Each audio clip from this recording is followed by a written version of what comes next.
All right. We are all set. Good morning, everyone. Bonjour à tous. We have 5 primary items to consider today, 2 of which contain sensitive information and will be discussed in camera.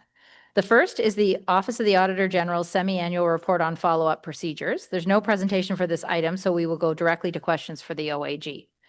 Audit Committee members will have the first opportunity to pose questions, followed by other members of Council. After questions to the OAG, we'll go to questions for City staff. We'll follow this order of questions for all of today's items.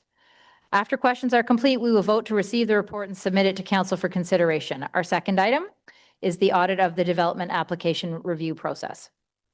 Auditor General Nathalie Goujon will introduce the item and hand it off to Deputy Auditor General Joanne Gorenstein for a presentation of about 12 minutes. Following questions, we'll then vote to receive the report and submit it to Council for consideration. Our third item is a follow-up report on enterprise risk management. Auditor General Goujon will introduce the item and Deputy Auditor General Gorenstein will provide a presentation of about 8 minutes before we go to questions. We'll then vote to receive the report and submit it to Council for consideration. Our final 2 items will be discussed in camera. Those items are a follow-up report to the audit of cybersecurity and a follow-up report to the cybersecurity investigation. These items will be considered together in closed session. When we resume the open meeting, we will vote to receive both items and submit them to Council for consideration. Thank you, everyone. Let's get started. I see we have regrets from Councillor Hill. I'll ask the committee coordinator to call the roll. Councillor Brown? Here. Councillor Carr? Present. Councillor Hill? Councillor Kavanagh? Present. Councillor Kitts? Here. Vice Chair Hubley? Here. Chair Curry? Here. Thank you. All right, so we will go to our first item then. Auditor General. Oh, sorry, flipped the wrong page. First, we have a motion to add reports, and then I will go to the Auditor General for a comment. As an initial housekeeping matter, I'll ask for a motion to add the Office of the Auditor General reports to the agenda as they were distributed and published after the agenda. Vice Chair, could you please move that motion?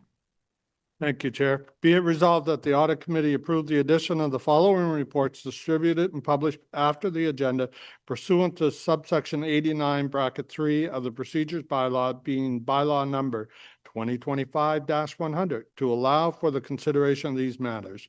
The Office of the Auditor General semi-annual report or on follow-up procedures, file number ACS 2025-OAG-BVG-009.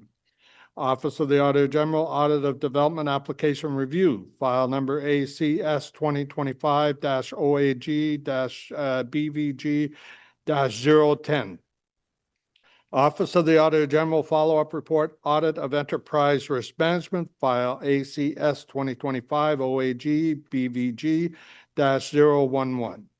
Office of the Auditor General Follow-Up Report, Cybersecurity Investigation, file number ACS 2025-OAG-BVG-013. And finally, Office of the Auditor General OAG Follow-Up Report, Audit of Cybersecurity, file number ACS 2025-OAG-BVG-012. Thank you, Chair. Thank you, Vice Chair Hubley. Is that carried? Carried. Thank you. All right. Declarations of interest. None that I have received. Confirmation of minutes from Friday. So Audit Committee minutes 12, Friday, June the 6th, 2025. Are those minutes carried? Carried.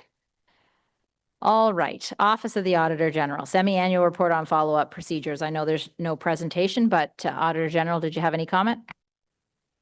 Chair, no, I have no comments at this time. I'd be happy to take any questions that committee members have.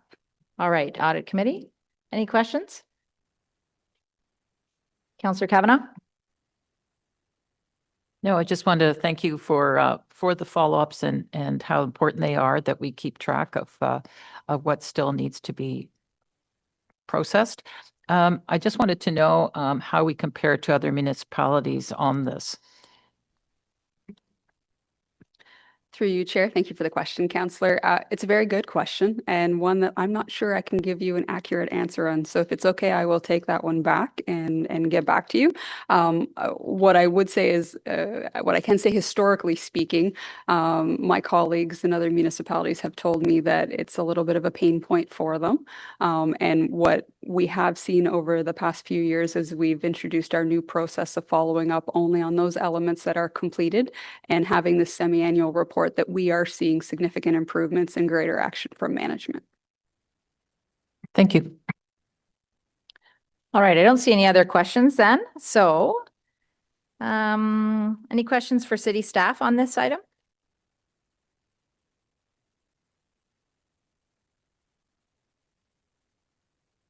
I don't see any question for city staff. Okay. So the report recommendation is that the audit committee recommend council receive the semi-annual report on follow-up procedures. Is this item carried? Carried. All right. Item 4.2, Office of the Auditor General, Audit of Development Application Review. Merci. Bonjour, Madame la Présidente et chers membres du Comité de la vérification. The first report that we would like to present to you today is the audit of the Development Application Review. I'd firstly like to take a moment to thank city staff as well as stakeholders that participated in our audit, this particular audit, but also the rest of the audits that we will be presenting to you today. I will now pass the presentation over to Deputy Auditor General Joanne Gorenstein and Audit Manager Corey Richardson, who will walk you through the results of our work. Prochaine diapositive, s'il vous plaît. Merci. Thank you and good morning. Ontario's Planning Act is the primary provincial legislation that grants the authority for land use planning to municipal governments. The Planning Act requires that the city establish planning documents like its official plan, as well as the zoning bylaw, which establishes the rules and regulations of development. There have been a number of recent legislative changes impacting the Planning Act and the development application process that the city has been navigating over the past several years. Development applications are reviewed by the city's planning services to ensure that the proposed development is consistent with legislation and planning principles. Additionally, subject matter experts across the city contribute to reviews, ensuring proposed development is appropriate from a technical perspective and compatible with municipal assets. We thought we would give a high-level overview of the development application review process. However, a more detailed process map can be found in an appendix to our report. First, although no longer mandatory, the city strongly encourages pre-consultation with city staff to identify the scope of the project. The applicant, when ready, submits the development application through planning services, along with all required fees, studies, plans, and documents for a completeness check. The application then undergoes a detailed circulation and technical review by city and external subject matter experts who confirm that the proposed development is technically appropriate and compatible. Reviews often result in comments to applicants that must be addressed before moving forward and can include several iterations. The city prepares a report summarizing the application, public comments, and technical reviews. Depending on the type of application, the decision to approve the application may be made by management through delegated authority, council for decision, or the Committee of Adjustment for minor applications. If there are objections to the decision, the applicant may appeal to the Ontario Land Tribunal. For applications relating to lot development, the process continues after approval. This includes the development and registration of agreements, submission of securities, insurance, and in the issuance of permits. Next slide, please. The objective of this audit was to provide reasonable assurance that the city has the necessary processes, controls, and resources to effectively and efficiently manage the development application review activities. The scope of this audit including testing the most common types of development applications, specifically official plan and zoning bylaw amendments, site plan controls, plans of subdivision, as well as minor variances and severances. The process to determine development charges and any processes related to cash in lieu of parkland funds were not specifically examined as part of this audit. To better understand land planning, our office consulted with an independent planning firm that had no specific dealings with the city. Additionally, as part of our work, we conducted interviews with a sample of external stakeholders within the Ottawa development industry, including planning consulting firms, major developers, conservation authorities, and utilities. I will now pass the presentation over to Corey to walk through the results of our audit. Next slide, please. Thanks, Joanne. So the first finding relates to post-approval agreements for site plans and plans of subdivision. The agreement preparation and registration is a crucial part of the process for city and developers. Agreements outline the obligations and conditions that must be met by developers, and registration of these agreements is often the key milestone to secure financing, obtain permits, or to sell units. During our analysis of the internal data, and as shown in the chart on the slide here, since 2002 or 2022, the average time to register an agreement after a site plan has been approved has increased from 284 days to 649 days. Over the same time, the number of agreements registered annually has decreased. So several factors have contributed to these increased timelines. Internally, there's a lack of dedicated resources for development files within Legal Services Department. Additionally, inconsistent conditions or late consultations with planning services and unclear file tracking can further contribute to delays. Externally, the increasing complexity of site plans from intensification can complicate reviews. On the developer side, incomplete or inadequate submissions from applicants needed to prepare agreements or attempts to skip the line can also interrupt the process. Ultimately, extended timelines can often result in legal risk to the city, as well as higher construction costs for developers, slowing down the availability of housing supply and ultimately impacting affordability. Next slide, please. Second group of findings relates to the review of applications. As mentioned earlier, submission materials from applicants are reviewed by internal and external subject matter experts. In most cases, the planning file lead will defer to the subject matter experts, but could potentially override recommendations or decisions. It has not been formally established which comments must be addressed to the satisfaction of the subject matter expert and which can be overruled by the planning file lead. An example of this was demonstrated in our sample file testing, where the rationale for the planning lead not following the recommendation of the subject matter expert was not documented. Without formally established authorities for decisions within the development application process, it could lead to inappropriate decisions. Additionally, as part of our testing, the resolution of comments from the subject matter experts, we noted that while associated plans and studies provided by the applicant are maintained in the city file, a formalized mechanism to reconcile the comments is not maintained. We understand that this clearance can come in the form of an email or verbally to the file lead, but without evidence of acceptance by the subject matter expert, it's difficult for the file lead to demonstrate that the file was ready to proceed to the next step. Additionally, without this documentation, situations where the file lead overrides the comment or decision may also not be supported. Ultimately, this increases the risk to the city that the city cannot demonstrate that it completed the necessary due diligence and to enable the file to proceed to the next step in the process. So legislative changes and strategic priorities have increased pressure on the timelines associated with review and approval of development applications. Our consultations with internal and external subject matter experts have demonstrated that the increased complexity of applications, it is challenging to meet the established timelines and provide quality feedback. The expertise needed to sufficiently review higher risk areas, for example, for water infrastructure, is often at the operational level, and these resources are not dedicated to development review. Insufficient due diligence by city subject matter experts could result in the city approving development that does not comply with internal terms of reference or other policies and increases risks to the city. Next slide, please.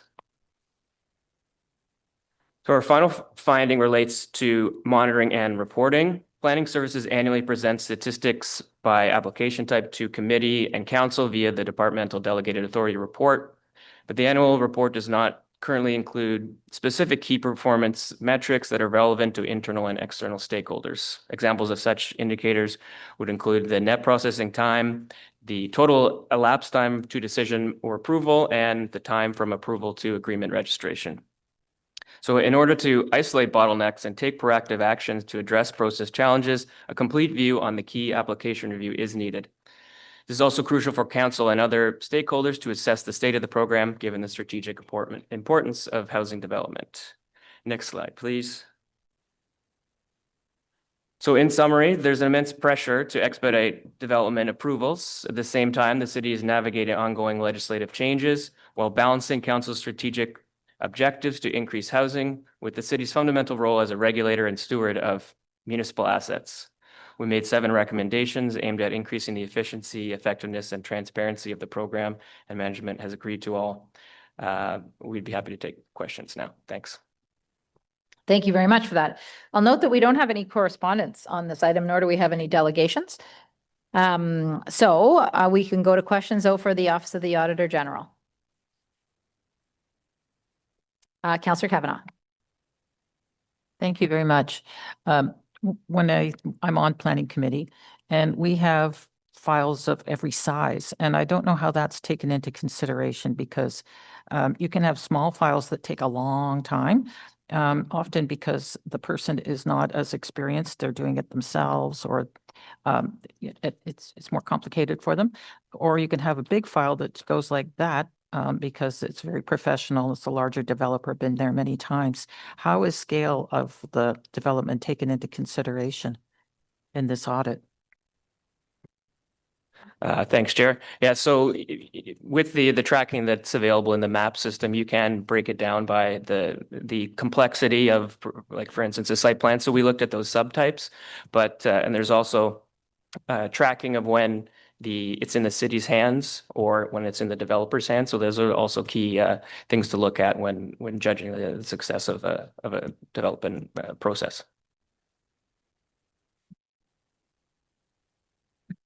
Councillor Brown. Thank you, Chair, and thank you very much for the presentation.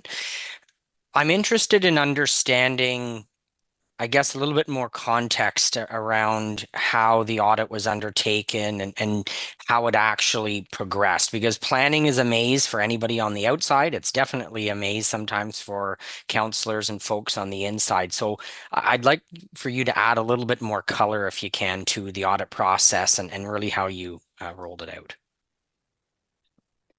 Through you, Chair. Thank you for the question, Councillor. I'll start off, and I'm sure my team will add to my response.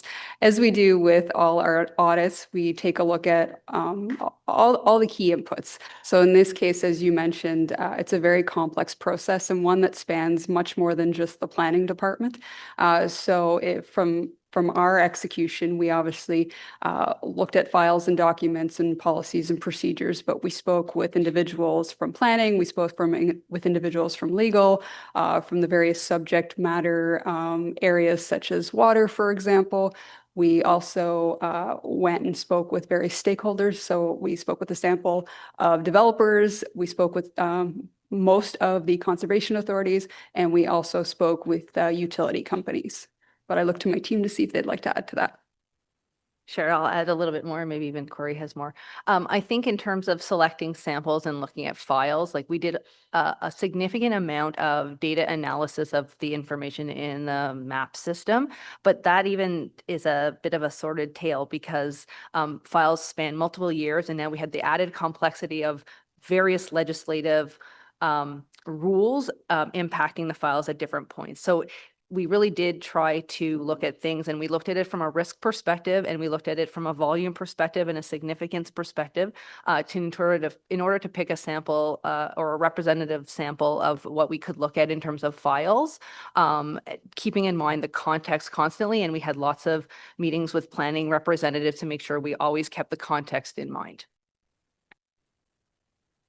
No, thank you very much. And I did appreciate the few lines that you had in the audit that spoke to the legislative changes that have rolled out over the last few years. And I think that has created great opportunities to be more efficient, but certainly did throw a wrench into the system, and the city had to move forward quickly with implementing that legislation. I know Chair Leeper is here, and he's the man tasked with leading this whole show for the past few years. So I think it was a very interesting audit. I think it was timely, but given how much changes, in this certain sector for us, I think there are more changes that likely can be made. And I will have questions for staff, but when I read this, I was trying to put myself into the shoes of the auditors, trying to take all of this in. And because it is such a complex maze, I was quite impressed with the information that came out. I understood it and how it was presented. So I appreciate how you've crafted the audit for someone like me to be able to read it.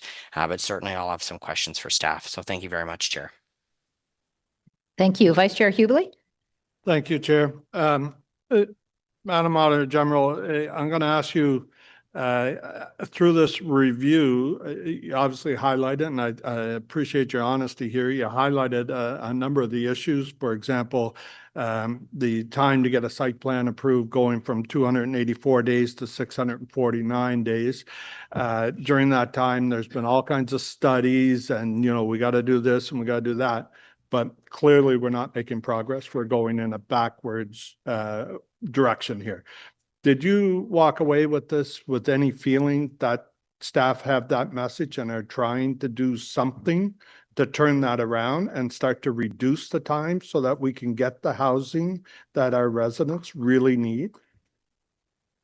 Chair, Vice Chair, thank you very much for the question. I would say, first of all, I don't want to lose sight of the aspect that we are seeing improvements with a number of types of applications. Obviously, the numbers that we're highlighting with regards to site plan control and plans of subdivision are obviously a little concerning. That being said, there's context in there that's also really important, which is regards to a lot of the projects coming forward to the city are more complex due to the types of lands that are available.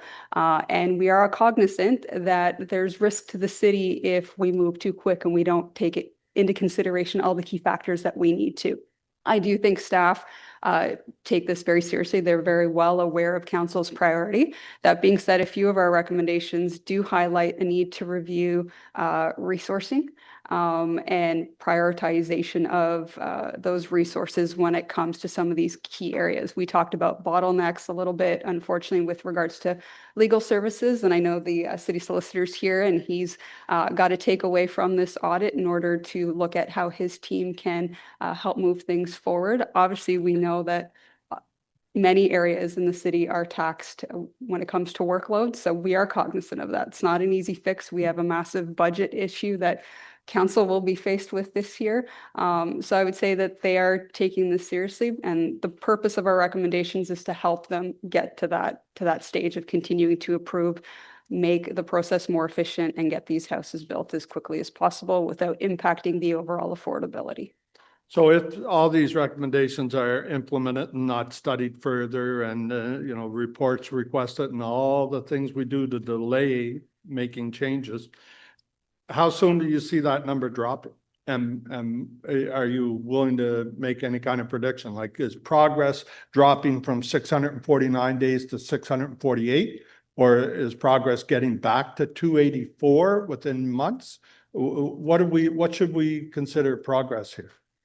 Chair, I'd like to state that the development application review process that we commented on is only one aspect of obviously getting a home built or homes built in the city. So I wouldn't say that our audit is going to fix everything. I would expect to see much more than a day drop off if we want to see things moving in the right direction. And I think staff would agree with that. And I think that is their intended goal and objective. I would agree with you that your audit doesn't fix this. We need action by staff to fix this. I'm hoping, because I do really like your audit, I'm hoping that the recommendations in there are part of what staff can use to fix it. I was hoping to get some indication, like where you were in the meetings with them, that did you walk away feeling that they get this, or is this going to be, well, we'll wait for the follow-up audit and then we'll start making some progress. I'll come to the example that you've used in the report about legal services. I've had lots of discussions with staff about that. Lots of people have, from the industry to counselors around the table, everybody saying, why is such a backlog with legal services? Mr. Huxley can tell us that he needs the resources. The report's done, as you highlight here. It identifies the need for 33 additional resources. Those people are hired, but all those resources went to other departments besides legal. If legal is one of the biggest issues in this, how is the decision made not to give them resources? Did you have any indication as to, because you looked at that, was there any indication as to why legal didn't get those any of those resources? So I'll let Joanne add to this, but obviously our report highlights that there were a significant number of resources adding to planning, which I think that has assisted some of the process, which is why you're seeing some significant reductions in other types of applications. Joanne can add a little bit of additional flavor, but what I do want to say with regards to getting these recommendations actioned, At the end of the day, we can report the information. We will do our follow-up work and we will report back on the results as well. It is to all of you as members of council as to what you want to do from a priority perspective with regards to funds and with regards to holding management accountable for these particular actions. I can report, and that is my kind of mandate with regards to assisting council in holding the administration accountable. It is then up to council on that next step. But I look to Joanne to see if she'd like to add with regards to a little bit of what we learned during the audit. Sorry, and the only thing I'd like to add, and I'm sure management can speak to this, but even as part of, as quickly as, discussing our findings, I definitely recognize that legal services and planning services were in discussions about how to address this. So this isn't waiting. They're in conversations now. Okay. And as part of your audit, any of your audits that you do a really good job at identifying what our risks are and often making suggestions what we can do to reduce the risk. Was it considered a risk when you did this review and saw these alarming results? Given what's going on in the province right now, where the province is taking over school boards because of this kind of performance, did you identify any risks that the province might step in and take over many of our planning functions because of this? Chair, I would not say that that was a consideration during our audit. You are correct, though. Our audits are meant to be risk-based. So we do a risk assessment. We identify where we think the greatest risks are, and we look at those particular areas. And same with our reporting. They're meant to report on what we believe to be the highest risks. You don't see all the nitty-gritty of all the other little minutia findings that we have in the process. We focus on those that we think are going to provide the greatest impact to the city moving forward. And that's how we help, at least from our side, management prioritize what we've found during our audits. Okay, thank you very much. And Chair, I'll have questions of staff. Some will be the same questions. So thank you. Thank you, Vice Chair. Councillor Carr. Thank you very much. Another great audit. Just a couple quick questions. I know that usually when you set the scope of an audit, you do sort of some benchmarking. You also look at what other municipalities have done. Are there any other municipalities that have audited this process sort of in a similar fashion, especially since the incoming changes provincially to sort of accelerate housing?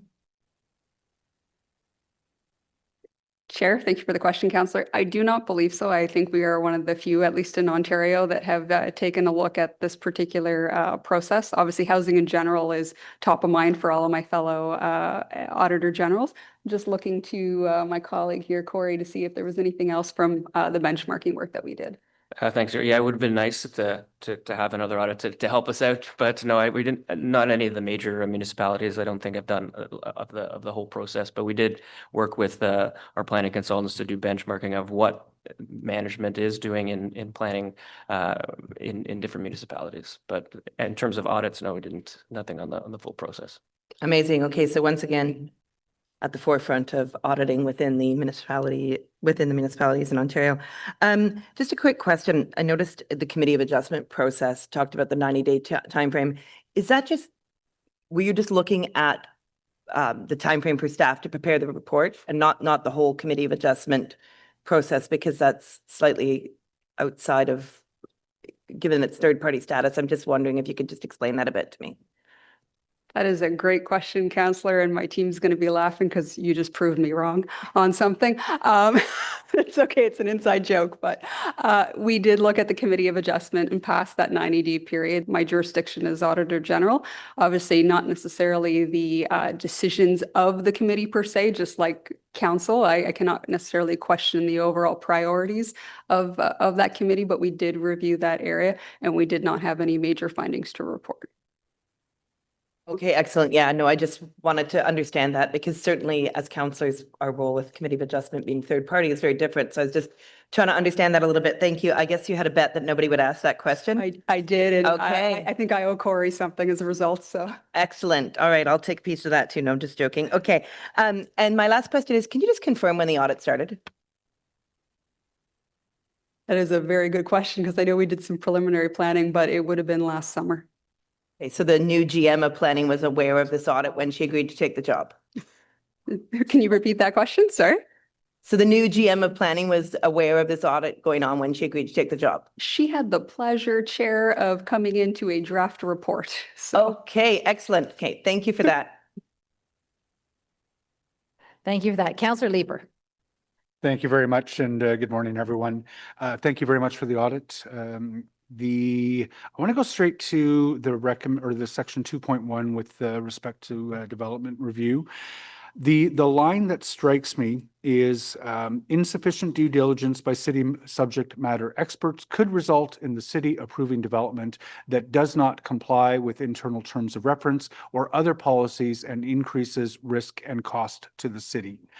Developers are pushing us hard to get through development review more quickly, to complete our review of technical studies, for example, more quickly, to the point where it has been suggested out there in the industry that the city might not even review technical documents anymore, where if their iron ring signs off on a technical study, that we should simply accept that as being valid.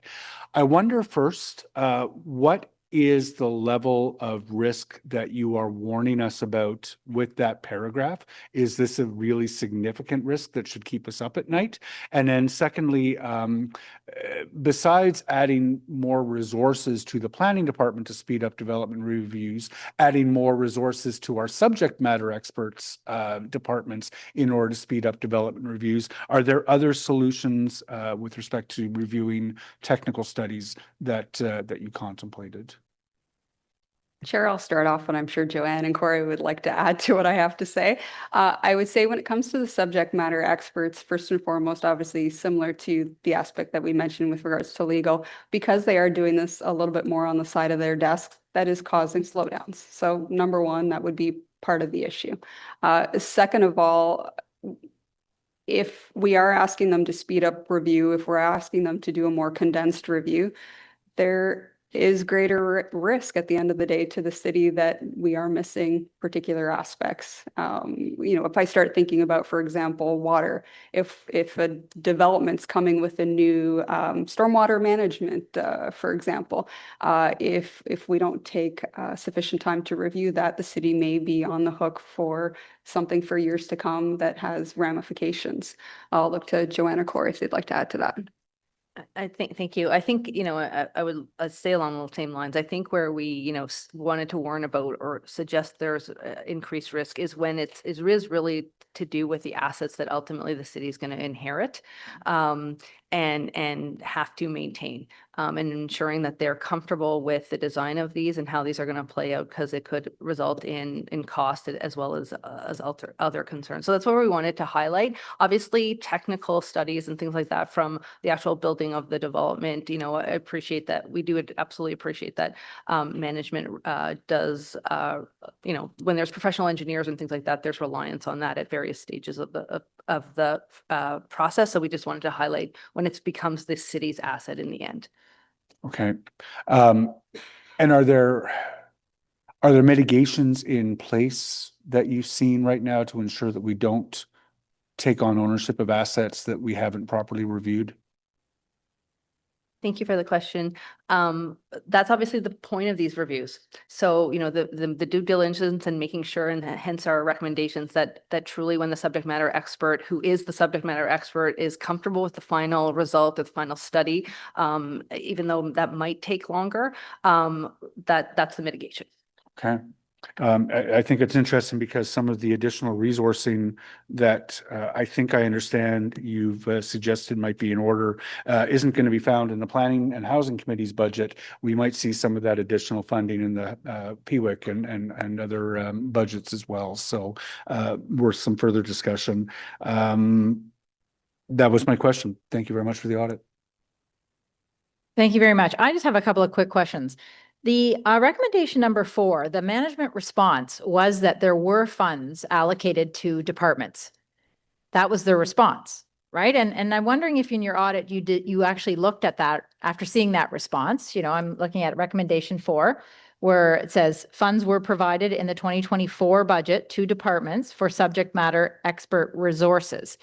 would it be would you say you then looked into that and you have anything more to say there? It wasn't enough money. It wasn't allocated to specific, like to the human beings that would be considered an expert, or just basically resources that they may use?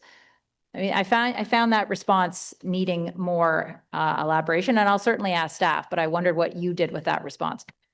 Chair, at the end of the day, we were looking at the results that we were seeing, right? And so we were still seeing that there were significant bottlenecks and issues through our discussions with the various subject matter experts that we spoke to that seemed to be a resounding issue still to this day. So regardless of perhaps increased budgets in 2024 or 2025, we're still hearing the same message. So we're expecting to see the same result. But I look to my team to see if there's I think they're agreeing with my statement, but I think, yes, management may be able to add a little bit more to that. But at the end of the day, we are still seeing and hearing the same messaging. Okay, and the last question I have is, councillors get a lot of comments back from developers on so many applications, especially if you're on planning committee, where developers will say, a day for us is $100,000. So they tell us things like this. And so when you look at, well, if it's 600 days, like, do the math. And so then they will say, and you can see how that then would mean we may not invest, or we may not build another building. We may not do another subdivision. Then you can see how that would relate to how we may not then have enough housing numbers, houses built to meet our targets, which then means we don't get provincial funding. So you can see how this is all related. So I'm asking you, really, when you were doing your audit, did you get the sense that the experts and staff you were talking to really appreciated that? Chair, I would say I think everybody in the process understands some of the pain points, that obviously the longer something takes, the more it's going to cost, and whether or not developers are still going to want to continue into specific projects. I think that's always a risk. But I think as we highlight in our report, we understand the, I guess, complex situation that the city is in. They're a regulator. They're, with regards to building of homes, they're required to maintain municipal assets. So they've got a role there. And then they also have a role in trying to meet housing targets. Those aren't necessarily always aligned, nor are they mutually exclusive. Obviously, I think they understand where developers are coming from. They understand the need to build more homes, but there's also risk mitigation that the city needs to ensure that they do, and due diligence that's required. So I think it's a little bit of a happy medium. We understand both sides, and I think it's trying to find that middle ground. All righty. Okay. Councillor Kavanaugh. Provoke more questions. I'm wondering if overall the issue is that they're understaffed, that because these deadlines, the bottlenecks are related to there's not enough people to do the job. Is that part of the conclusion? Chair, I would say yes, but I also want to caution, there's a reason why we ask staff to go back and do analysis. They may not have the right resources for this particular area. That doesn't necessarily always mean they need more bodies. Because we haven't, in this case, I haven't looked at legal services as a whole. I can't say that legal services has other areas where they might have some flex where they can retrain or reallocate. We are cognizant. Again, I'll use the example of legal services, where it takes time to build up the required expertise in order to be able to review these types of agreements. So I hate to say it's not necessarily a quick fix from that particular perspective. Same with the subject matter experts, without me looking at, infrastructure in detail, the water department, knowing how much, leeway stormwater management team might have with regards to their resourcing. I can't say definitively whether or not they actually do need more resources as a whole, or if it's a reallocation of resources and retraining. Understood. There has to be expertise with all those positions. Correct. Okay, thank you. All right, councillors, questions for management? Councillor Brown. Thank you very much, Madam Chair. I want to start with legal services, building on the few comments that Councillor Hubley mentioned, and I'll preface it with, we've made some improvement with legal services on some of the smaller files at the Rural Affairs Committee. We approved an external route, so smaller legal files can proceed a little quicker through the system. Hasn't really worked, and that's because the city still needs to do a final check. So even if an external legal firm provides the legal expertise we need, the city still sits on it. I don't know if it's a lack of resources or a lack of time management, but I often get messages from developers, big and small, people with one application or people with multiple homes. I get calls from city staff asking me to poke legal to get an update. I know it was referenced in the audit. And so what are we going to see from legal services to make sure these files move forward quickly? And I'm not saying cut corners, but quickly, so we are actually fulfilling that client service mandate. And are we going to look at external law firms that can actually take ownership of these legal applications, do the work, and have some kind of expedited review once it comes back to the city? Chair, thank you for the question. Tout d'abord, nous remercions la vérificatrice générale et son équipe pour le rapport de l'audit et les recommendations. We'd like to thank the Auditor General and her team for the report and her recommendations. And by extension, we thank City Council and Committee for the matters that come before Audit Committee today. Finally, General Manager Wallace and I both thank our teams whose work helps build the City of Ottawa, including through development agreements. Chair, we accept and welcome the recommendations of the Auditor General and are taking concrete steps to act on them. These recommendations provide a valuable path forward in strengthening our approach and accelerating progress on housing priorities. Nous acceptons les recommandations de l'audit et prenons des mesures concrètes pour y donner suite. We have respect to the question from the councillor. This relates to recommendation number 1 in the audit. I've already started a resourcing analysis to better ensure that legal services aligns with the organizational priorities, including housing. I can advise that audit committee that legal services now has in place 2 lawyers, both with considerable experience, who will be dedicated to development agreements. In addition, Chair, as part of this resourcing analysis, I reassigned within legal services another lawyer into the planning group, and I anticipate soon announcing a further lawyer in that regard. This is to address immediate needs, but also to better develop planning and development agreement experience in-house. To the councillor's question about agreements, we've made considerable progress on the Committee of Adjustment matters. We have upped the staffing on our law clerks and the resourcing and modification of duties with respect to lawyers, I think, has addressed that particular issue. We have an external law firm that does work as an option on Committee of Adjustment agreements, severances. Those agreements done by the external law firm, just to clarify, are not reviewed further by legal services. That's a project that is to the other firm. But ostensibly, the resourcing analysis that I've heard members of Audit Committee express concerns about legal services, we are dedicating 2 lawyers with experience to address the issue that it takes time for lawyers to develop in this area. So we're going to use the talent that we have and refocus them on development agreements. In addition to reassigning lawyers, we will have additional staffing, and in part in thanks to resourcing that we received through the Housing Acceleration Fund.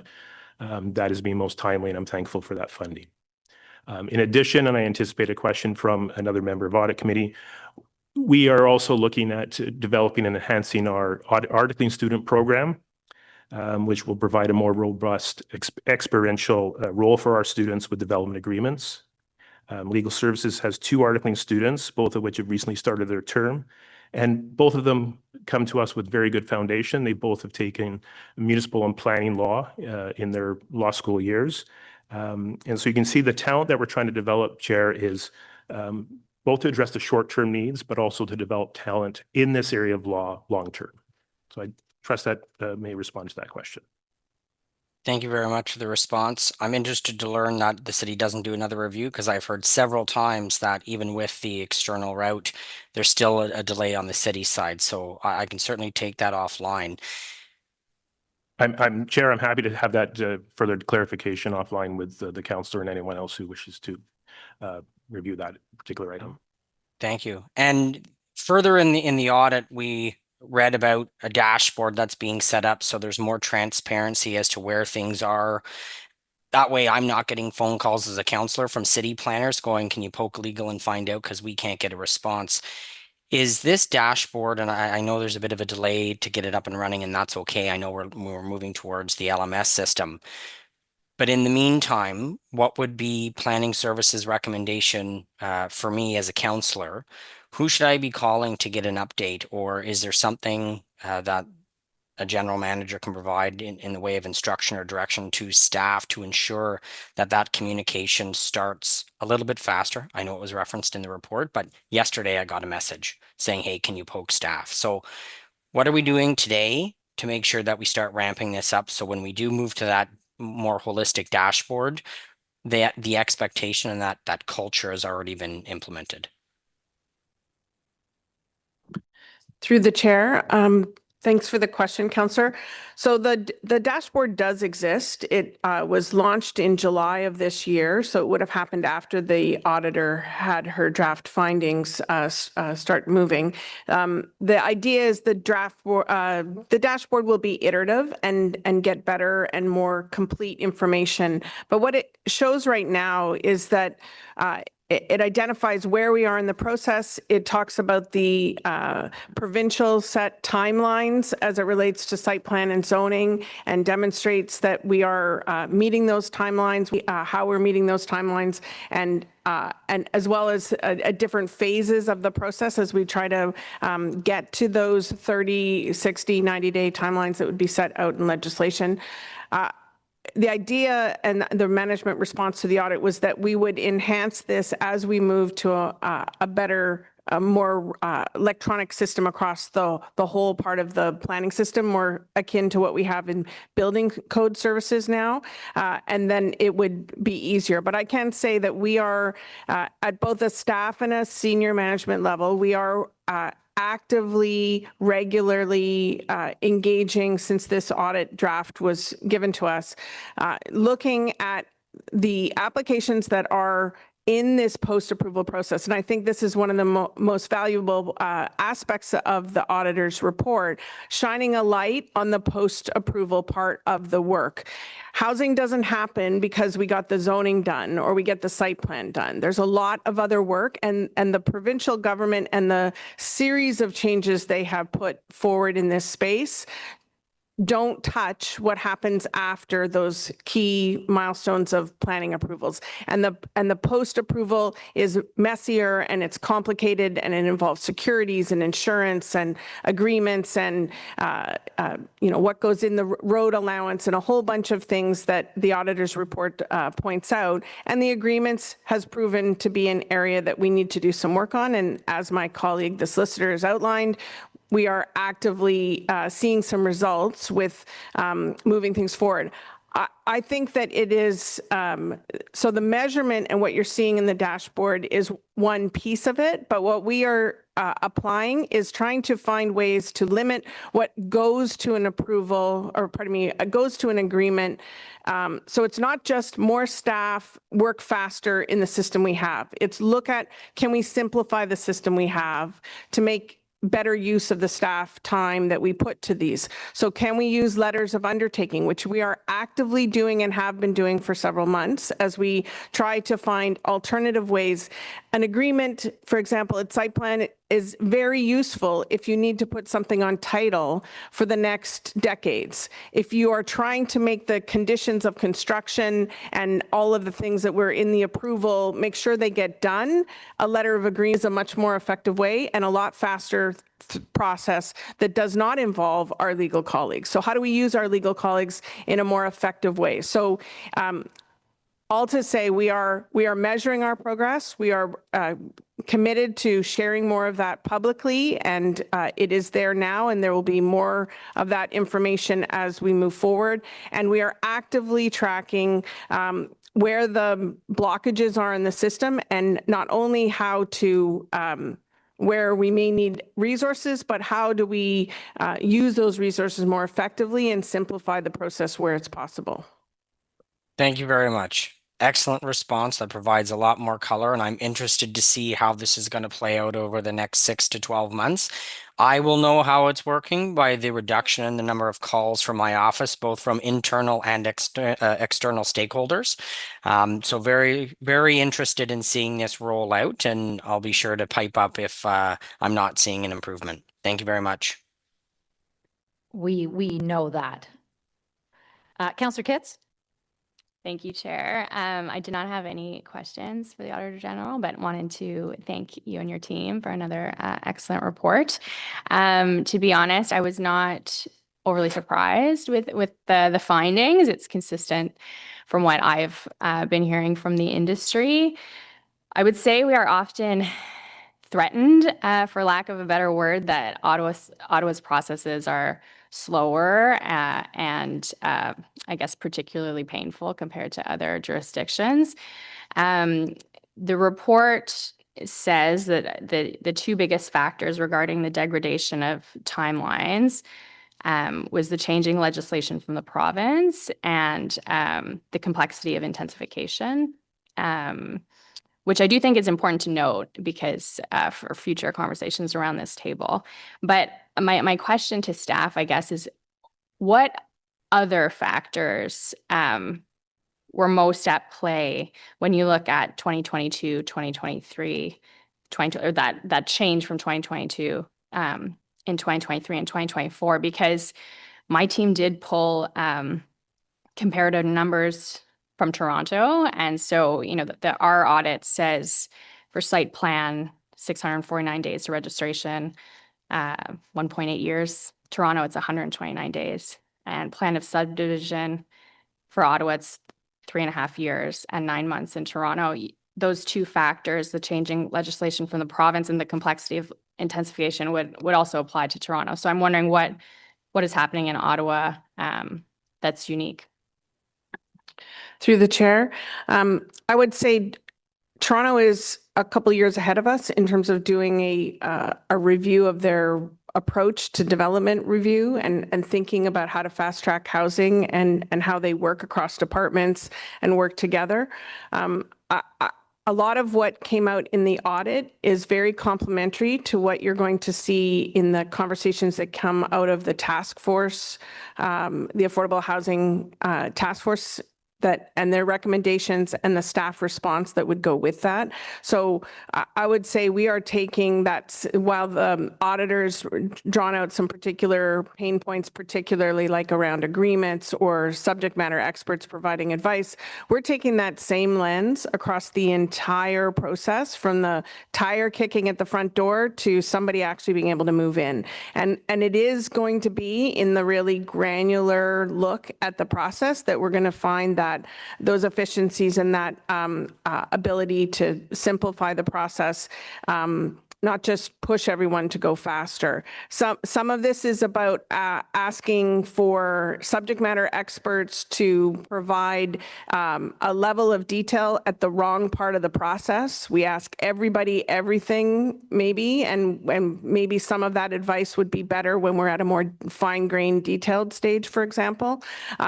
There's how we manage escalation, if there's conflicts between departments, and how we resolve those things. The auditor's report points out to some work we could do better in terms of documenting, because that work does happen. We do solve the conflicts, but the auditor points out that we should be a little more careful on how that gets documented in the file.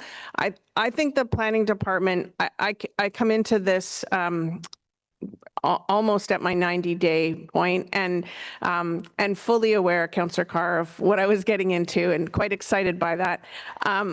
I come into this knowing and seeing firsthand, talking with staff, there's been tremendous efforts to find continuous improvements.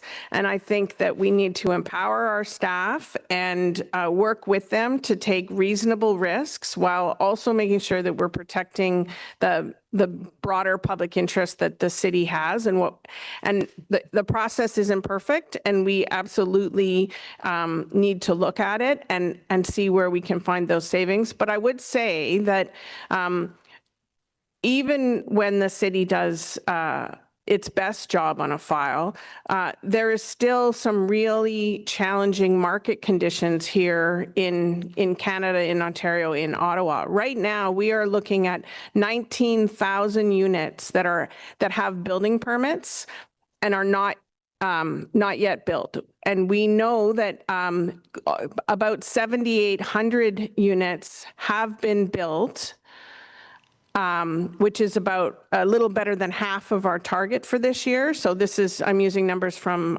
July. That's as far as we have the data for. So about 7,800 units are under construction and would meet that that target that the province is setting for us, that they are moving forward. But there's an additional 19,000 that are some there. They're not all stuck in legal in an agreement, right? There's a lot of other things going on in this market, but I do believe, and I think that I share this belief with staff, that it is our job to do whatever we can to protect the interests of the city and ensure we build living communities going forward, but not letting process be the barrier to getting housing done. So I think this audit, combined with where we're going to, the conversation we're going to have with council very shortly on the task force recommendations, sets us up very effectively to make the changes necessary to do our part. Thank you very much. Your point is well taken that these are not the only factors. And you answered my next question, which was, you know, when you look at the flow chart for the development process, it kind of looks like a pot of spaghetti. So I was going to ask about process improvement and efficiencies, but a very comprehensive answer to say that you're looking at that. So thank you. And just quickly, one question to Mr. Huxley. You said you will have 2 lawyers that will be dedicated to development review. Does that mean that nobody was full-time dedicated to development review prior?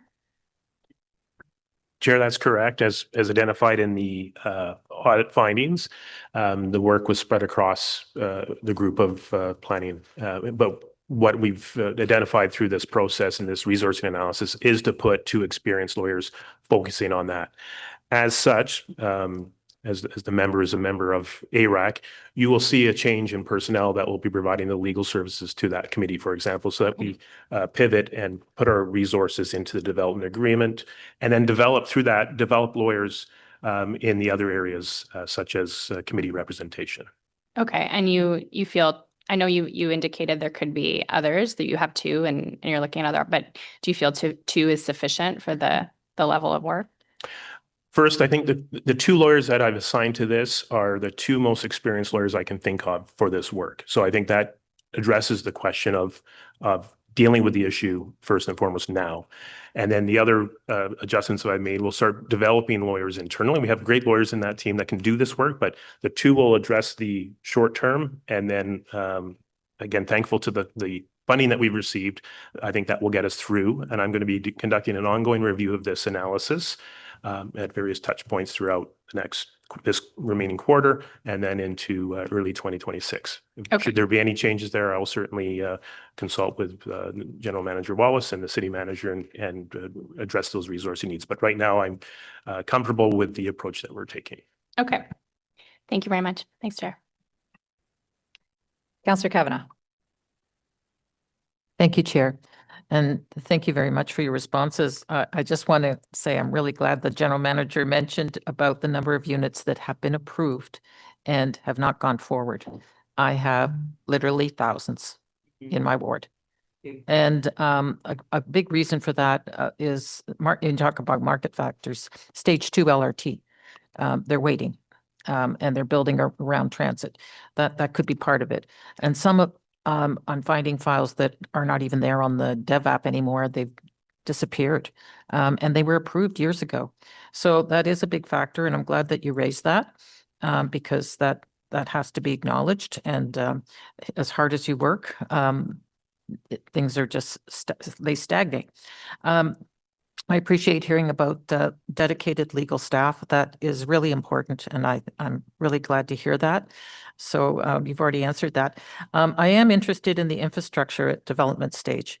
That is something that is about, I see them as silos, and you know, there's a danger of not talking to each other when you're having a development in an area, especially for infill or intensification areas, where you have to look at what's around and is it adequate? And that's a question I always get from the public, especially for the people who live in that area and are going to see more intensification. How are we handling that? The first thing they say, is there enough water? Are you sure you can build a building here with the water mains? So I just want to know how that process is going to change and be more efficient. Through the chair, absolutely agree. A house you can't hook up is not a house yet. And so we need to make sure we have the infrastructure in place. I would say we look to the infrastructure master plan, just like we look to the transportation master plan, to align with where we are putting density as per the zoning bylaw that's out for consultation now, and hopefully will reach a final stage by the end of this year. These major initiatives need to work together so that where we are directing the growth, we are actually able to service it. We are having, at the site-specific level, the applications get circulated right from the very beginning. We work hand in hand with the engineers in infrastructure to move things forward and to get that analysis into it. But I do think that even at a more senior level with my colleagues, we're having those conversations about what do we need to do if development does pick up and we start to see the kind of intensification that we're targeting, say for downtown or other areas. What do we need to do to make the servicing for sure line up, and how does that relate to our current plans, and what's the role of the private sector versus the city? So those are important conversations, and we are looking at how the new transportation master plan and then the hopefully soon to pass new comprehensive zoning bylaw would work together with the infrastructure servicing. Thank you, and I appreciate that the recommendation also mentions recreation, culture, and facility services, which sometimes get forgotten and left behind. So appreciate that. The city is the sole shareholder of Ottawa Community Housing, and one of our most important developers in terms of affordable housing. And I do hear that there is issues with process. How are we helping to work to make affordable housing a priority with these recommendations? Because it's crucial. It's part of our goals for our housing and homelessness plan. And they get held up too. So how are we working closely with those partners? Through the chair. So while the auditor's report did not distinguish between the client or the owner of the land trying to move a project forward, the task force recommendation did put some specific attention to the unique barriers that affordable housing developers would have, including what you're mentioning.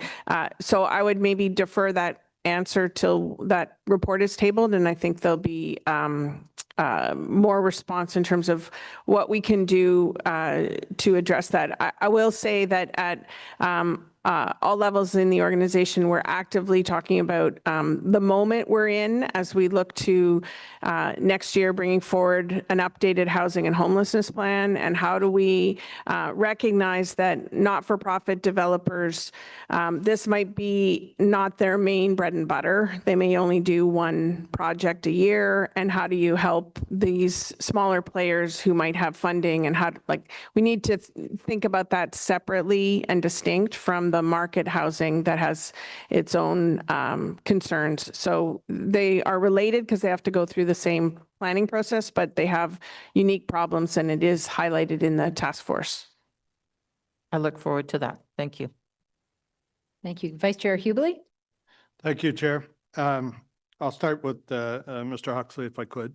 Thank you for that update. That's promising. That sounds like you've got a number of things underway to help address the issues that are so alarming here.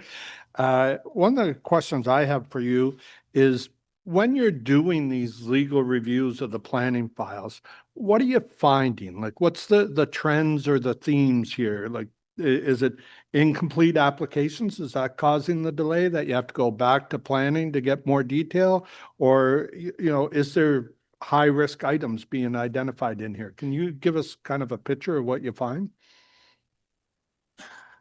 Chair, I'll start, and maybe general manager may assist, but it's a cross section of various things. So, one of the items that I think we've identified it through the Housing and Innovative Task Force would be making sure that all the all parties involved, legal, planning, and external developers, are working towards a common goal. So occasionally, we do see files where certain things are not complete and it has to go back a step or things like that. So that's the idea, is to try to address all those issues, but streamline things that we may not need. And so we're identifying, one example will be on the language we're using in our agreements. Can we streamline that to a more of a templated process? And so the general manager and I are working on that. We've reached out to the external development community to see if we can get some progress on modernized agreements so that we don't have this back and forth on what the wording is, as well as making sure we need truly what we need. And I think the general manager referenced, if we don't need a particular provision or we don't need a particular agreement, then why are we doing that? And I think that's what we're looking to accomplish through this process. That sounds like you're taking more of a risk-based approach, which is what we've talked about in the past. So happy to hear that. And I'm hoping, do you have any indication of how the delay time is working? Like, are you already seeing progress in turning around files? I think that will, time will tell. Certainly, I can say that we've heeded the findings of the Auditor General's report. I think we have had amazing collaboration and communication with the general manager and my office, and also with the development community. So I think now we need to see this rolled out with our response to the recommendations, some of the great work that will come out of the task force, and see where we are in increments going forward. Okay. Yep. Well, I had questions for you too. Oh, I'm sure you do. So through the chair, I just want to add that coming into this role, I came in as the audit was in a draft stage and staff were starting to review it. But I didn't see the silos that the auditor talks about. And I think that's because the staff had already really taken to heart those recommendations that we need to work better together. And we're coordinating within the planning department so that we can speak with one voice when we engage with legal. Legal's working on their side, and we're coming together at staff levels, at senior management levels. It really is a lot of cooperation, because we recognize that if we don't fix this part of the delay, it's really impeding. Like, this is housing that has already been through committees. It's been approved by council. It's what everyone says we should move forward on, and we can't let it fail on a technicality at the end of the process. So we're very committed to this, and I see a lot of positive action. This is, you mentioned, coming back to do another study. Like, we don't need another study. The auditor's recommendations in this space were very clear, and we've been working on that all summer. So hopefully the industry will, to Councillor Brown's point, the industry will start to feel that as well. Thank you for that answer. And I apologize. It was a natural reaction when you talked about things getting held up on a technicality. I had to look over at our city manager, because we're discussing some issues like that right now, that things are getting held up in the final stages due to technicalities. My questions to you based on this audit was, well, first off, I want to say how encouraging what you're saying is. I'm hearing it, and I think There's hope for the future here with these files because the approach you're taking to it, I find it's refreshing. And so I welcome you here and I hope we can keep you here and don't scare you away with some of the stuff that happens around here.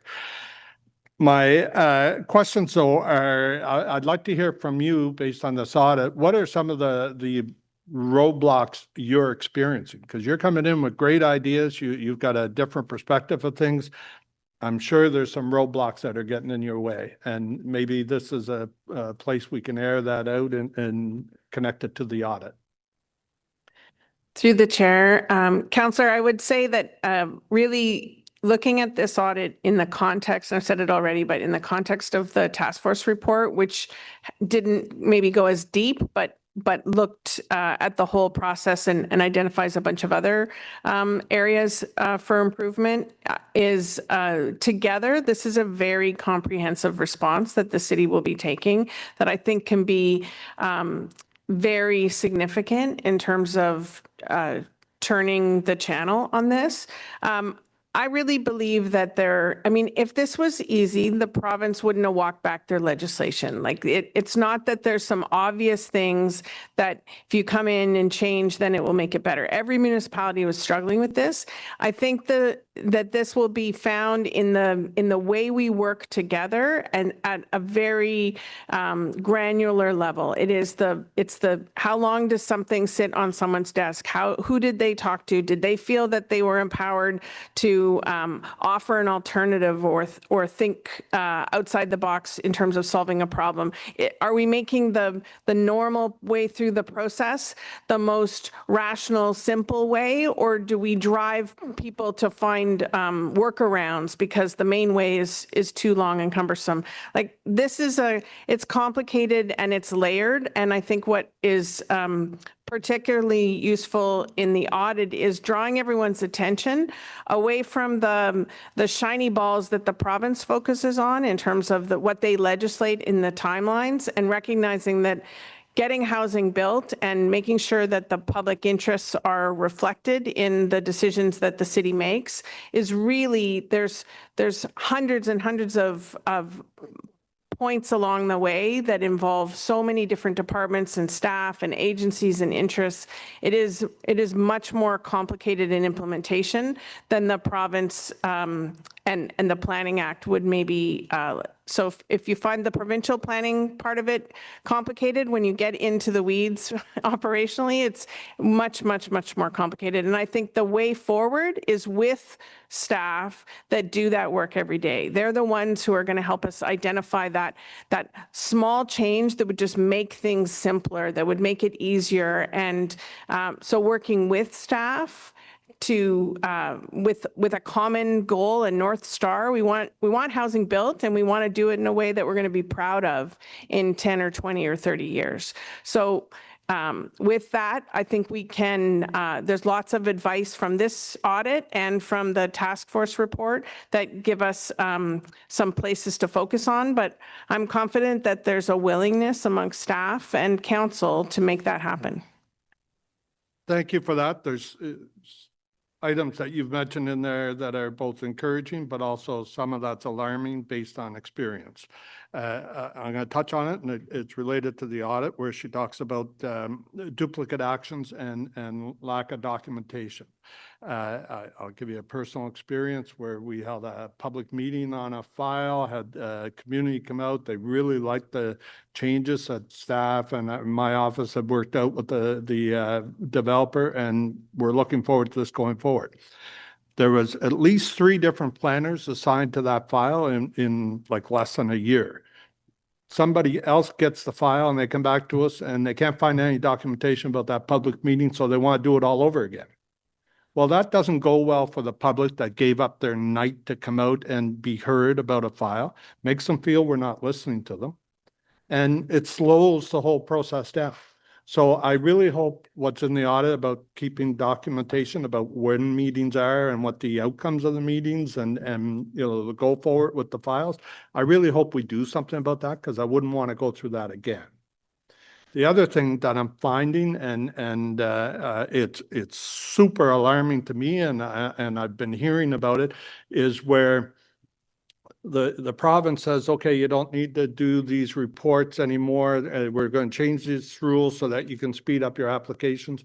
And we have people here at the city that are saying, okay, let's make up some new reports and start asking for new requirements that weren't there before. And that just slows everything back down again. If the goal is to get housing out, as you say, good housing, and we have steps in place, we've got, our building code services, I would say, is probably amongst the best in the province. We've got different ways to do this. You've got great planners on staff. Why do we have people sitting around trying to figure out ways to slow things down? And that's something that's really starting to irritate me. So is there something you can do about that?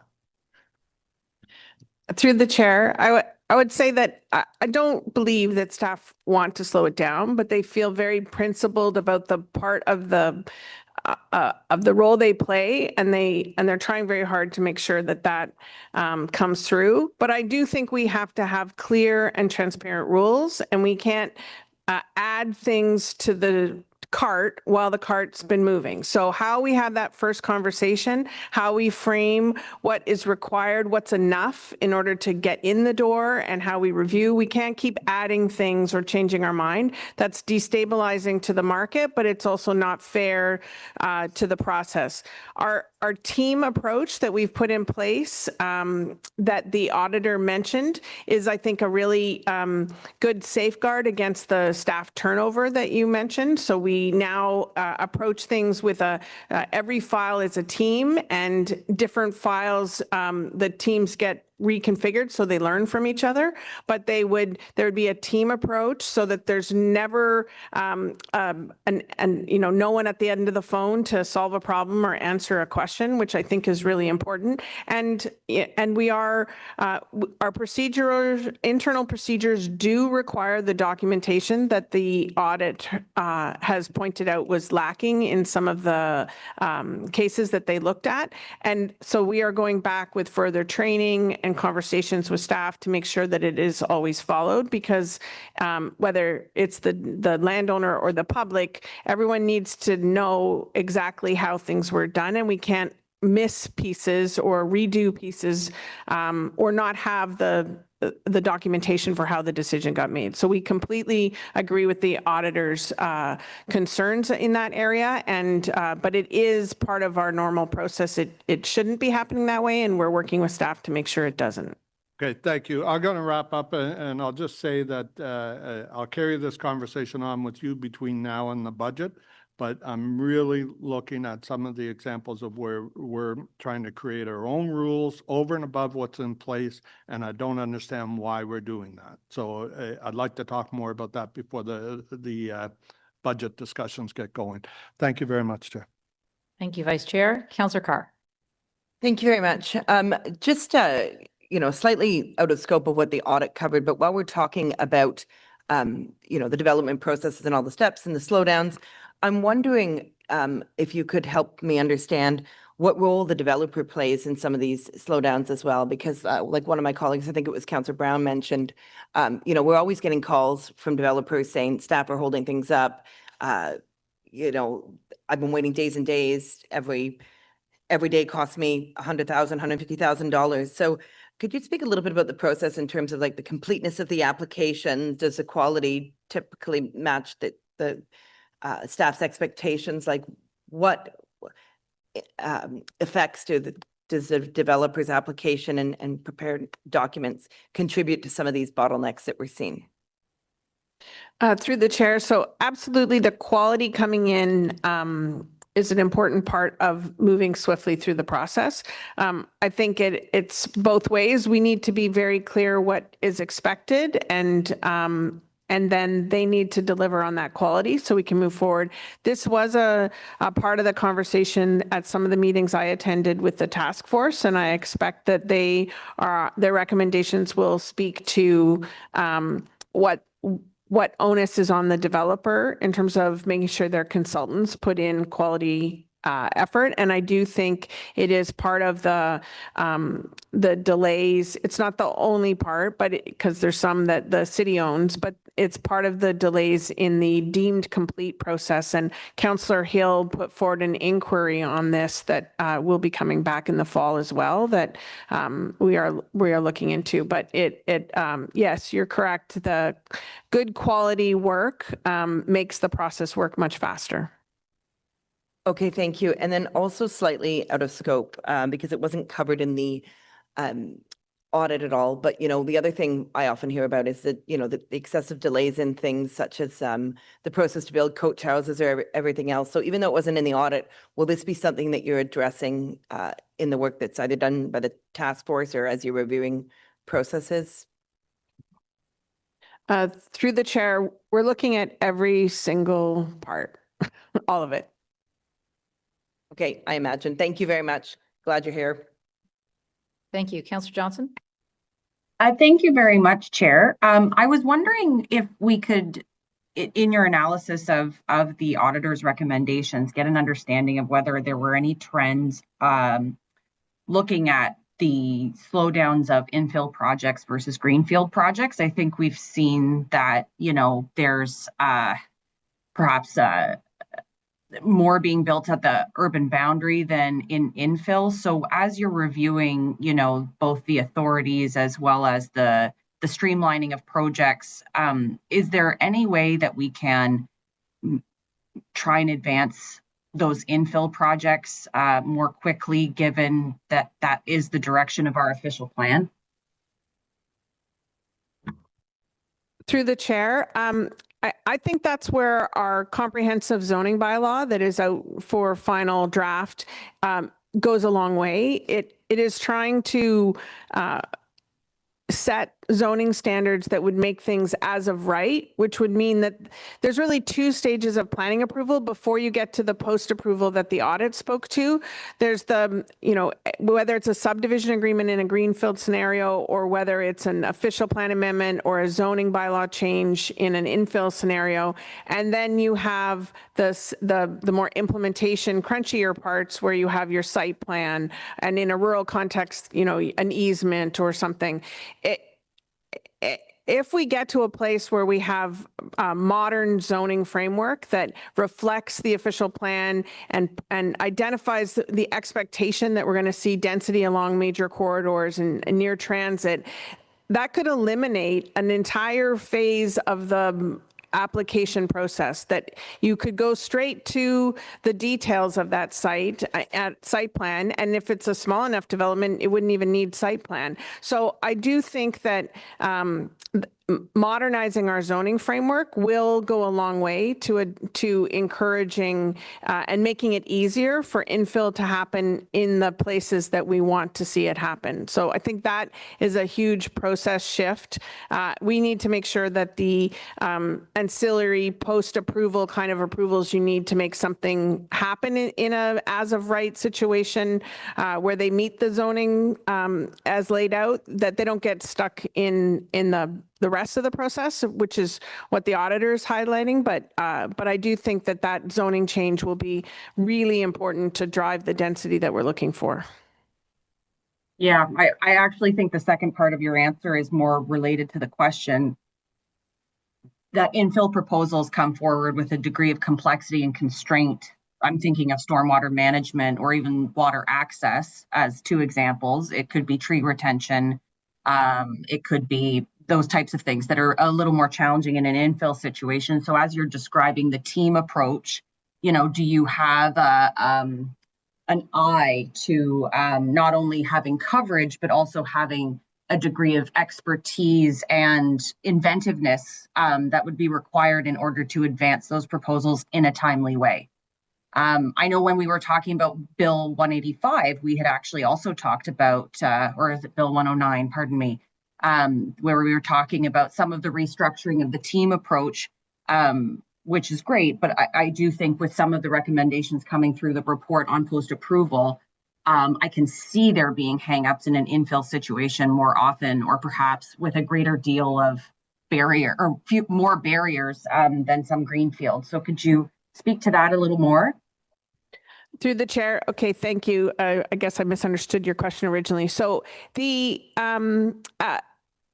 we are having conversations about community of practice. How do we share knowledge? There are some staff that would have a lot of experience in a situation, and others it might be the first time they've seen that in their area. There's a lot of cross-pollination across the geographies. The staff tend to move around the team, so they do talk to each other, and there is opportunities to come together. But and we've been talking internally about how do we strengthen that so that we share that learning around what's happening in one part of the city to planners working in another part of the city. The zoning bylaw speaks to stormwater in particular, recognizing the infill situation, and we're in partnership with the infrastructure department. They're intending to bring forward some stormwater guidance in tandem with our zoning bylaw that would make it simpler in terms of how you would deal with stormwater in a particular infill scenario, kind of recognizing it's a different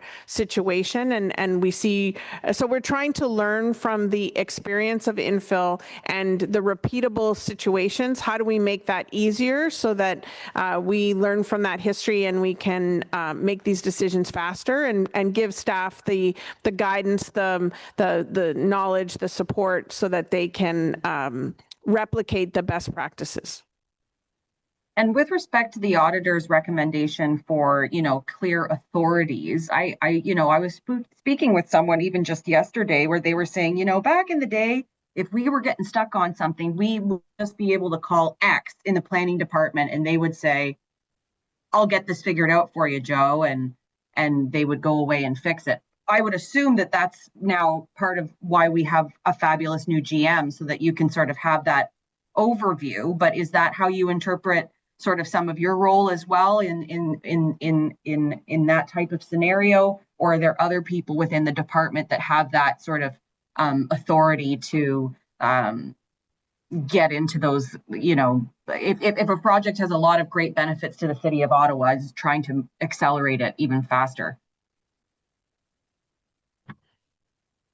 Through the chair, there's thousands of units moving through the system at any given time, and the idea that that the only way it works is because Joe and Joe will make it happen isn't going to work. I know historically that I've heard those stories too, and you hear that in other municipalities. What we're trying to build is a effective team where you have a lead on the file. That lead is working with a team so that you can get your questions answered or deal with any issues that might come up in a timely way, that they are working with their partners across the subject matter experts in the various other teams. There's an escalation process so that if the developer is struggling with the answers they're getting, or we're having conflicting advice from maybe parks and infrastructure, and the two things they want doesn't actually physically work on the site in the same way, then how do we escalate that if it can't be resolved at a staff level? So I think what we need is a fine-tuned, highly functioning organization so you don't have to go to one person. I would also say that I have a lot of respect and faith in our manager teams who run the different geographies of the city. They are very problem-solving mindset, and they are looking for solutions and learning from best practices. And so how we support them to support their team. So right now, I think that we're at a bit of a crossroads in terms of trying to shift from a reactive, the city is the problem, you need to change. I fully agree that the city needs to make improvements, but we need to be in a proactive mindset. How do we change in a way that makes the job easier to get the outcomes that we know we need and see housing built that we're going to be proud of in the future? So it's an active conversation, and I think that the task force and this audit have been a good push that allows us to take a proactive and positive step forward, as opposed to what I think has been a very demoralizing and challenging couple of years, given all the provincial changes that have hit us. So I'm optimistic about how we can work going forward. And when I talk to the development industry, they will complain a lot about the process, but they say a lot of really encouraging things about our staff. Appreciate the answers. Thank you. Thank you. Councillor Kavanaugh? Yeah, I feel like I have to ask this before we wrap up, but when we're making efficiencies, my residents would want to know, where's the consulting phase with them, with the public? And it's been, some view it as holding things up, but it's important when you're getting something new in your neighborhood, especially if it's quite dramatically different. The public would like to speak out as well. And I just want to know how that fits in when we're talking about the process. 3.1 talks about specific key performance indicators relevant to development application are not currently being reported to council and the public. The public wants to know where things are at, and they want to know if they, if they have an opportunity for input. It's a delicate subject. It's a delicate balance, but especially with infill, not so much with greenfield.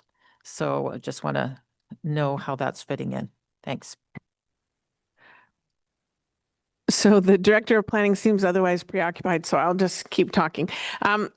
So I will say that, of course, public input is an important part of the planning process. I think we also need to do that in an educational way so that they understand the modern context. It isn't, do you like this building, should we go forward or not? It's about, this is going to happen because it's allowed in our official plan, and it's a part of it's going to a height that is allowed in the zoning. But here's where there's some conversation. Here's where you can influence it. Do you see any challenges, and how do we find a way to mitigate that? So the public meeting is an important part of the process, and provincial government has changed appeal rights, so it's not as adversarial at the back end of the process, but it does still, there is statutory meetings in front of committee, there is public consultation that occurs.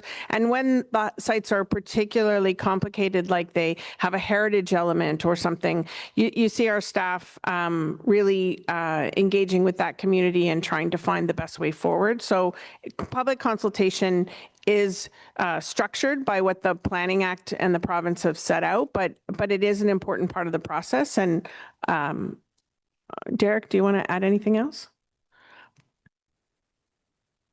My apologies, I got distracted. Could you repeat the question? The question was around public consultation and how that fits in the process. Sure. To make sure it's done adequately. Yeah, we did see some stepping back through Bill 109 on public consultation and the staff role in that. And certainly as we're looking to efficiencies, I think a lot of that is process oriented, not necessarily, we're not looking to strip back any further what we're doing on public consultations. We recognize that there's valuable input from communities and certainly from councillors as well. And so that is not something that I think we would look at removing any further than we already have. I think we're in line with where the legislation is. We're in line with where other municipalities are. And that's probably as far as we would want to go on that. So we would be looking at streamlining other parts of the process and how we work together with other departments and subject matter experts. Okay, thank you very much. Thank you very much. I have a couple of quick questions. I'm hoping are really just yes/no answers. But the building code services audit was one similar where there was an answer by staff saying, well, software is going to save the day here. We're getting this whole new system and it's going to fix the day. Would you say that that is also part of your response as well, that there's been software issues that we have now fixed? Yes, as it relates to the building code side. And I think that we're with this next round of automation, the planning and the building will, the whole development process more streamlined and integrated from a document perspective, from a managing the file perspective. It will be more seamless across the real experience for a client moving through, not just arbitrarily how our departments are set up. Super, lovely to hear. My second question and last question is, again, maybe just yes or no. The KPIs, if Toronto's 2 years ahead of us, could we not sort of use theirs or put it into Chat GPT and get some really good ones? So when I compare Toronto, it's more about the way they've organized their staff and how they deal with files and how they have managed their process. But from a KPI perspective, municipalities are all measuring the same thing. We want to see houses get built and how long are things at various stages of the process, and how long are they with the city versus how long are they with the client who then has to do their work in the back and forth at various stages. So it's not a mystery what the KPIs are. We just need to measure them. And some of that we have already put into the housing dashboard, and more of it will come as we move away from paper-based into electronic to make it easier to calculate that. Wonderful. Okay, I will say to audit committee members, anyone else who's listening, that the special finance and corporate services planning and housing committee meeting on October 1st will have that task force report at it, and that's where it will be considered. So, everyone may want to make sure they attend that joint meeting. Okay, so seeing no further questions, let me just flip screens here.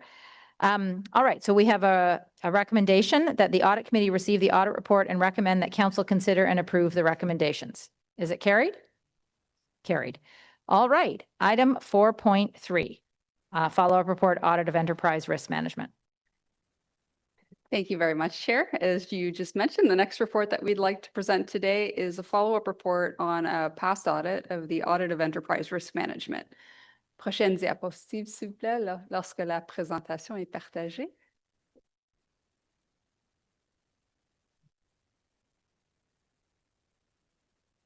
Merci.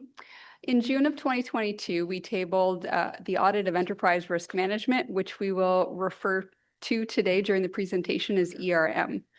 The audit confirmed that the city had established an ERM program that was supported by a formal policy and framework with processes in place to identify and manage most significant risks to the city.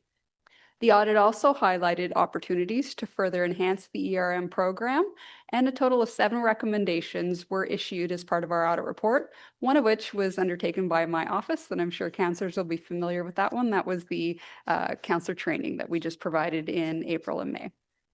As a result of our follow-up work, opportunities to strengthen the program were identified, and as a result, new recommendations were issued.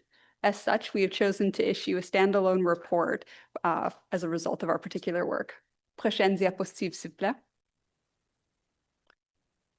As I just mentioned, during our follow-up audit, we identified a few key areas for continued improvement.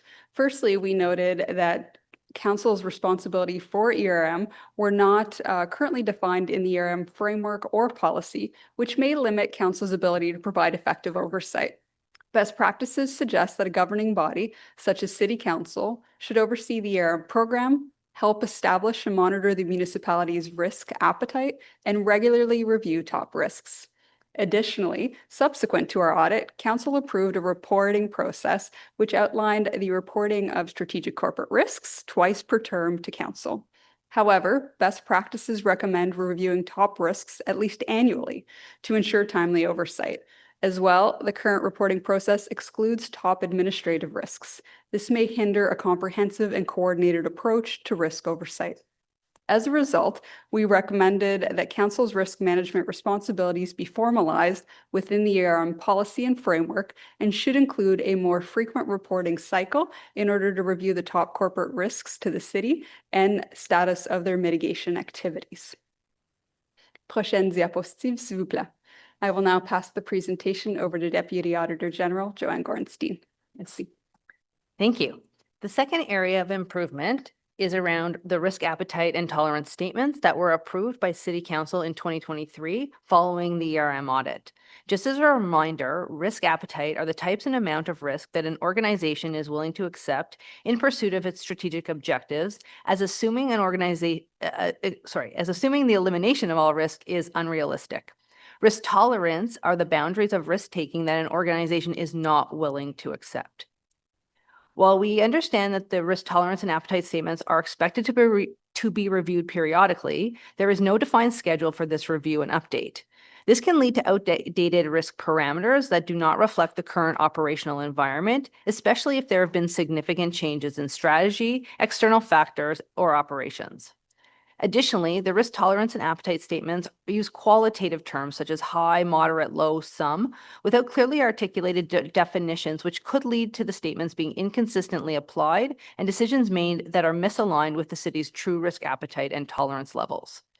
The statements are also framed only in the context of organizational risk, appetite, and tolerance, yet departments and services face different levels and types of risk. While there is an expectation outlined in the ERM policy for departments to develop their own risk tolerance statements aligned with the overall organization's risk appetite and tolerance, this has not yet been implemented. Lastly, reporting on risk appetite is recognized as a best practice in risk management. This practice helps identify any risks that fall outside the defined risk appetite and tolerance levels, allowing management to escalate any risk exposure that approaches or exceeds these levels. Since the city is in the early stages of incorporating its risk appetite statements into decision-making, a reporting mechanism has not yet been established.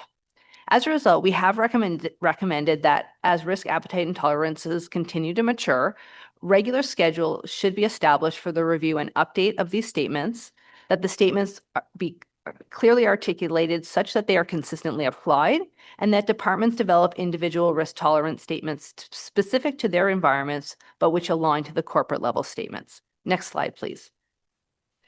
As part of implementing the recommendations from our audit report, the risk management unit added fraud to its ERM risk categories and completed an enterprise fraud risk assessment. These are positive initial steps. However, establishing a comprehensive fraud risk management program is critical to consolidating and guiding the city's approach to fraud risk management. One of the authoritative sources for this topic that we tend to call the 2023 guide defines a fraud risk management program as an organization's or overall set of processes and procedures, which includes some of the following components: fraud risk governance, fraud risk assessments, preventive and detective fraud control activities, fraud reporting mechanisms, fraud investigation protocol, and systems for monitoring fraud risk management policies and procedures. Although the city has incorporated elements of fraud risk management within its fraud and waste policy and employee code of conduct, and there are many controls in place to prevent and detect fraud, the city does not have a comprehensive documented fraud risk management program. Without such a comprehensive program that includes a formal governance structure, the city may be limited in its ability to effectively manage fraud risks. As a result, we issued a recommendation for the city to establish such a comprehensive fraud risk management program, including the formal assignment of responsibility for fraud risk management to a single executive within the city. Next slide, please. This last section focuses on the fraud risk assessment exercise that management completed last year. A comprehensive fraud risk assessment helps the city identify specific fraud schemes, assess their likelihood and impact, evaluate existing controls, and respond to reduce residual risk. While this first iteration of the fraud risk assessment was a good starting point, we found opportunities to strengthen the processes and improve the level of specificity of the analysis to support fraud risk management within the city. This included the identification of city-specific fraud schemes, the assessment of both inherent and residual risk in order to prioritize where mitigation controls are necessary, and the expectation to identify and test key mitigation controls. The final area we commented on was the ongoing maintenance of the fraud risk assessment. We understand that there is an expectation that the assessment will be refreshed periodically. However, the expected frequency is undefined, including who the results will be reported to. As a result of our observations, we have recommended that as the fraud risk assessment process does mature, these areas be formalized. This concludes our presentation. We'd be happy to take any questions committee members may have related to this follow-up report. Thank you very much. I'll note that we didn't have any correspondence. We don't have any delegations on this item. Questions for the Auditor General?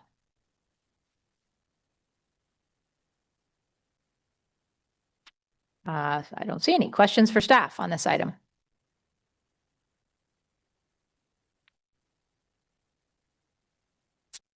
Okay, I don't see any hands up on that either. All right, so we have a report recommendation here that the audit committee receive the audit report and recommend that council consider and approve the recommendations. Is this item carried? Carried. All right, so we will move in camera and Vice Chair Hubley. Councillor Kavanaugh. Let me tell you what this one is. There we go. Oh, no, wait a minute. This one here, resolve in camera. This one. Okay. Be it resolved that in accordance with procedure by law, number 2025-100, the audit committee resolve in camera pursuant to subsection 13(1)A, the security of the property of the city based on the rationale set out in the respective legal implications section of the report, Office of the Auditor General, follow-up report, audit of cybersecurity, file number ACS 2025 OAG BVG 012, and Office of the Auditor General, follow-up report, cybersecurity investigation, file number ACS 2025 OAG BVG 013. These reports will not be reported out. Thank you. All right, is that motion carried? Carried. Is that motion carried? Carried. Thank you. We will now resolve in camera and we'll be back in open session when we are done.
Audio test.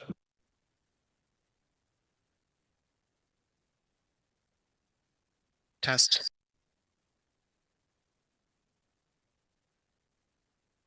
I can hear.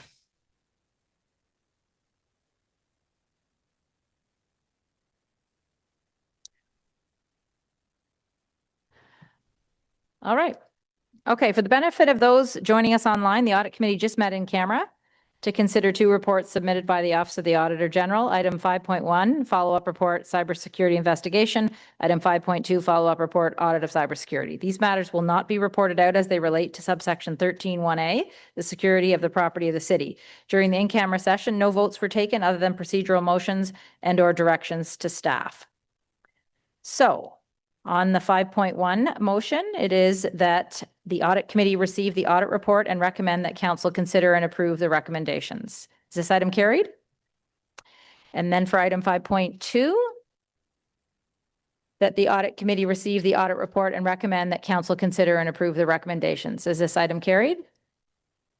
Okay, carried.